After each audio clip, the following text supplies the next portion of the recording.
Welcome. In front of me is a OnePlus Nord CE, and today I will show you how you can insert SIM card into this phone. Now, unfortunately, this device only takes a SIM card, or two of them to be more precise, and has no SD card tray. So yeah.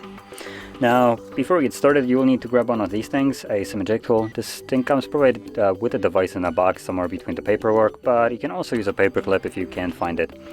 Though the paper clip can't have that little plasticky little thing around it.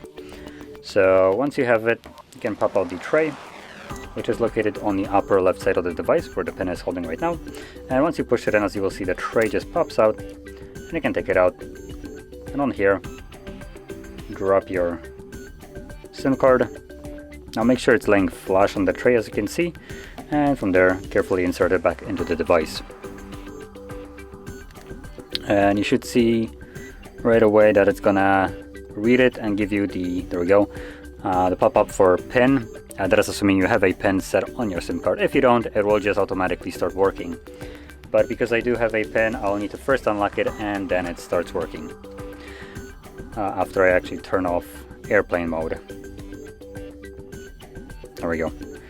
So this is how you'd insert your SIM card, and if you found this video helpful, don't forget to hit like, subscribe, and thanks for watching.